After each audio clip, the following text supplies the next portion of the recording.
ನೋಡಿ ಮತ್ತೊಂದು ಮಾದರಿಯನ್ನು ನೋಡ್ತಾ ಇದ್ದೀವಿ. ಇದು ಏನಪ್ಪ ಅಂದರೆ ಇದು ಪವನ ಶಕ್ತಿ, ಗಾಳಿಯ ಒಂದು ಶಕ್ತಿಯನ್ನು ಬಳಸ್ಕೊಂಡು ಯಾವ ರೀತಿಯಲ್ಲಿ ಒಂದು ವಿದ್ಯುತ್ತನ್ನು ತಯಾರು ಮಾಡ್ತೀವಿ, ಅದನ್ನು ಯಾವ ರೀತಿಯಲ್ಲಿ ನಾವು ಉಪಯೋಗಿಸ್ತಾ ಇದ್ದೀವಿ ಎಂಬುದನ್ನು 6ನೇ ತರಗತಿಯ ವಿದ್ಯಾರ್ಥಿ ವರುಣ್ ಕುಮಾರ್ ಈ ಒಂದು ಮಾದರಿಯನ್ನು ಮಾಡಿದ್ದಾನೆ.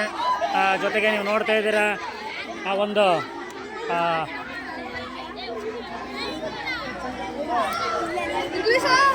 ಇದ್ರ ಹೆಸರೇನಪ್ಪ, ತೋಟದ ಮನೆಗಳಲ್ಲಿ ಯಾವ ರೀತಿಯಲ್ಲಿ ಆ ಒಂದು ಪವನ ಶಕ್ತಿಯನ್ನು ಬಳಸ್ತಾ ಇದ್ದೀವಿ ಅನ್ನೋದನ್ನು ಕೂಡ ನೋಡ್ತಾ ಇದ್ದೀವಿ.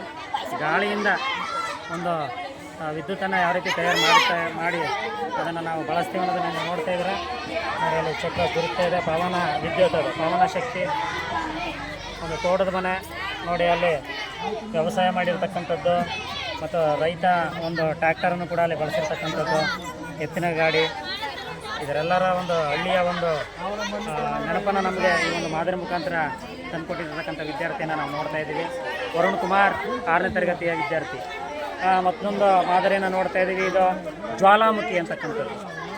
ಜ್ವಾಲಾಮುಖಿ ಇದನ್ನು ಆತ ಕೆಲವೊಂದು ವಸ್ತುಗಳನ್ನು ಬಳಸಿ ಈನೋ ಬಳಸ್ತಾ ಇದ್ದಾನೆ. ನೀವು ನೋಡ್ತಾ ಇರ್ಬೋದು, ಈನೋ ಒಂದು ರಾಸಾಯನಿಕ ಕ್ರಿಯೆ ನಡೆದು ಅದು ಯಾವ ರೀತಿಯಲ್ಲಿ ಜ್ವಾಲಾಮುಖಿ ರೀತಿಯಲ್ಲಿ ಅದು ಹೊರ ಬರ್ತಾ ಇದೆ ಭೂಮಿಯಿಂದ ಅನ್ನೋದನ್ನು ಆ ಒಂದು 6ನೇ ತರಗತಿಯ ಆನಂದ್ ಎಂಬ ವಿದ್ಯಾರ್ಥಿ ಒಂದು ಜ್ವಾಲಾಮುಖಿ ಮಾದರಿಯನ್ನು ಮಾಡಿರ್ತಕ್ಕಂಥದ್ದನ್ನು ನಾವು ನೋಡ್ತಾ ಇದ್ದೀವಿ.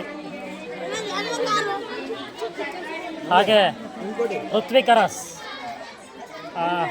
ನಾವು ನೋಡ್ತಾ ಇದ್ದೀವಿ. ಎಲ್ಲಂದ್ರಲ್ಲಿ ಟ್ರಾಫಿಕ್ ಜಾಮ್ ಆಗ್ತಕ್ಕಂಥದ್ದು, ಅದನ್ನು ನಿಯಂತ್ರಣ ಮಾಡೋದ್ರಲ್ಲಿ ಈ ಒಂದು ಟ್ರಾಫಿಕ್ ಸಿಗ್ನಲ್ ನೀವು ನೋಡ್ತಾ ಇದ್ದೀರಾ. ಕೆಂಪು, ಹಳದಿ, ಹಸಿರು ಬಣ್ಣದ ಒಂದು ಟ್ರಾಫಿಕ್ ಸಿಗ್ನಲನ್ನು ನಾವು ನಗರ ಪ್ರದೇಶಗಳಲ್ಲಿ ನಾವು ನೋಡ್ತೀವಿ. ಅದು ಯಾವ ರೀತಿಯಲ್ಲಿ ಅಪಘಾತಗಳನ್ನು ಮತ್ತು ವಾಹನ ದಟ್ಟಣೆಯನ್ನು ಅದು ನಿಯಂತ್ರಣ ಮಾಡುತ್ತದೆ ಅನ್ನೋದನ್ನು ನಾವು ನೋಡ್ತಾ ಇದ್ದೀವಿ.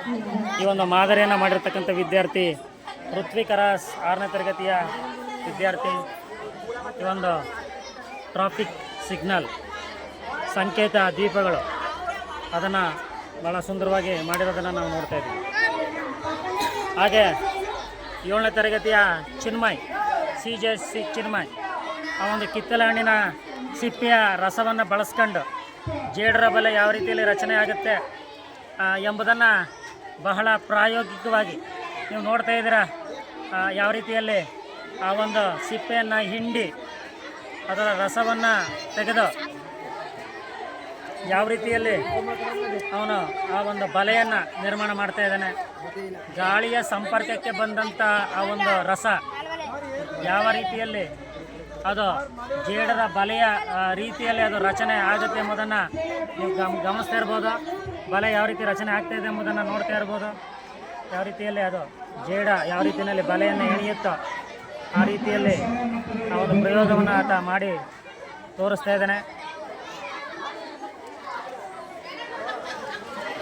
ಈ ಒಂದು ಕಾರ್ಯಕ್ರಮದಲ್ಲಿ ಬಾಪೂಜಿ ಶಾಲೆಯ ಮಕ್ಕಳು ಸಾಕಷ್ಟು ಸರಳ ವಿಜ್ಞಾನ ಪ್ರಯೋಗಗಳನ್ನು ಮಾಡಿರ್ತಕ್ಕಂಥದ್ದು, ಮಾದರಿಗಳನ್ನು ಮಾಡಿ ಪ್ರದರ್ಶನಕ್ಕೆ ತಂದಿರತಕ್ಕಂಥದ್ದು. ಸಾಕಷ್ಟು ಮಕ್ಕಳು ಈ ಒಂದು ಕಾರ್ಯಕ್ರಮದಲ್ಲಿ ಭಾಗವಹಿಸಿ ನೀವು ನೋಡ್ತಾ ಇದ್ದೀರಾ. ಈ ಒಂದು ಕುರಿಗಾಲಿ CRP ವ್ಯಾಪ್ತಿಯ ಸಾಕಷ್ಟು ಶಾಲೆಯ ಮಕ್ಕಳು ಈ ಒಂದು ಕಾರ್ಯಕ್ರಮದಲ್ಲಿ ಭಾಗವಹಿಸಿ ತಮ್ಮದೇ ಆದಂಥ ವೈಜ್ಞಾನಿಕ ಮನೋಭಾವನೆಯನ್ನು ಬೆಳೆಸ್ಕೊಳ್ತಕ್ಕಂತಹ ಆ ಒಂದು ಕಾರ್ಯಕ್ರಮವನ್ನು ನಾವು ಇಲ್ಲಿ ನೋಡ್ತಾ ಇದ್ದೀವಿ. ಎಲ್ಲ ಮಕ್ಕಳಿಗೂ ಧನ್ಯವಾದಗಳನ್ನು ತಿಳಿಸ್ತಾ ಈ ಒಂದು ಕಾರ್ಯಕ್ರಮದಲ್ಲಿ ಭಾಗವಹಿಸಿದ ಎಲ್ಲ ಮಕ್ಕಳು ವಿಜ್ಞಾನದ ಮನೋಭಾವನೆಯನ್ನು ಬೆಳೆಸ್ಕೊಳ್ಳಿ ಅಂತ ಹೇಳ್ತಾ